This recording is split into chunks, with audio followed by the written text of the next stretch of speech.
And welcome once again to Flashpoints. I'm Bob Orr. Joining me, Juan Zarate. He's our national security analyst. Juan, good to see you again. Bob, great to see you. Let's talk about this terrible situation in Nigeria. This terror group, Boko Haram. People don't know a lot about it. They do know the group now has taken as hostages some 200 young women. Yeah, this is a brutal group that has evolved over time. The kernel of it started in sort of the late 1990s, but has grown in ferocity, and certainly since 2008, 2009, has grown in size, in capabilities, and has grown more vicious. And so we've talked about this on Flashpoints, where they've attacked not just security services, not just police stations in northern or northeastern Nigeria, but also begun to attack brutally schools, young children in their sleep, boarding schools, boys, girls. And now what they have done, obviously, is taken over 250 or so girls hostage. The reality is this is a galvanizing moment for Nigeria, a real moment of accountability for the government as to what they're going to do, a real question for the international community as to how to deal with this group, not just this particular incident, which is brutal and so tragic, but also what happens after this event. And finally, from the U.S. perspective, how we treat these groups that are flying under the al-Qaeda banner but are much more localized and regionalized, and where they may not be presenting a direct threat to New York or Washington yet, but certainly present a face of the network of al-Qaeda as it has metastasized globally.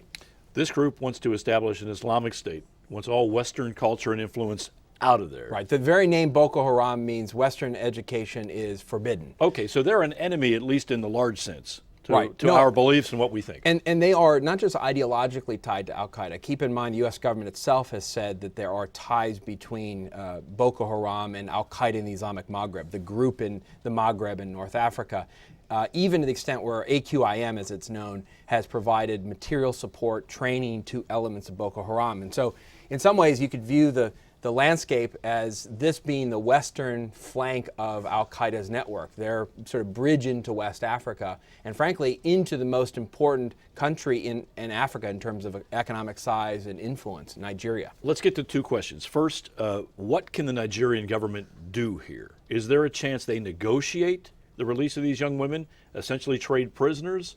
And why did it take them so long? And then I want to get back to what the U.S. might or might not be able to do. But let's start with the country. Well, we've seen the videotape from the Boko Haram leadership offering a trade for people who are held by the Nigerian government who are tied to Boko Haram in exchange for the girls. They've done this before. Keep in mind, they've taken hostages, the French hostages last year, which were exchanged for money, over $3 million for a family, 7 total French citizens that were released ultimately from Boko Haram.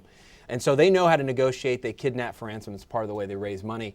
And so they may be willing to deal, and no doubt the Nigerians are trying to establish a back channel to figure out how that could get done. They're also trying to find the girls on their own with the help of the U.S., with the help of the Brits, the Israelis, and others who've offered support.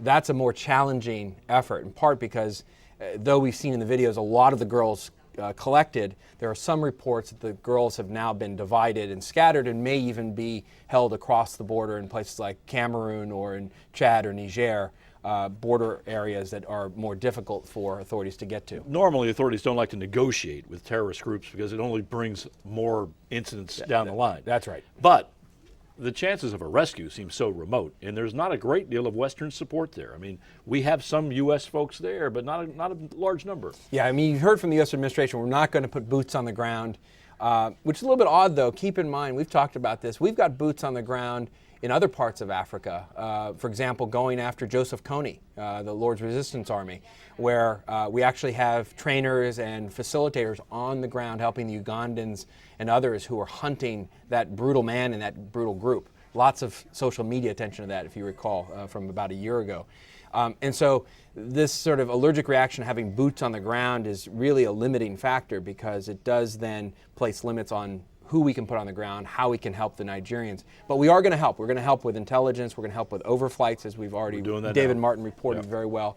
And so there are things we can do to help. But you're right, it's U.S. policy not to negotiate with terrorists. You're going to fuel the kidnap for ransom trade. You're going to incentivize them to take more girls or more foreigners if you do that. But the Nigerians may be in a corner here, and the government of Goodluck Jonathan's under a lot of pressure to get this solved and solved quickly, and that may involve negotiations. That's not going to be U.S. policy, but that may be the Nigerian choice. But it's heartbreaking to know that there are 250 or so young girls there. Yeah, and being threatened to be sold into sexual slavery and otherwise. It's absolutely atrocious. One thing to watch, Bob, there's a moral debate underway within these jihadi groups about whether or not this is the right move for them. And that's an interesting point and an interesting point of fissure because some of the jihadis, some of those who support al-Qaeda are saying this is not good for our movement. And that'll be a topic for a different day. Let's watch it. Juan, thanks very much. Thank you, Bob. And thanks to you for watching Flashpoints. I'm Bob Orr. We'll see you next time.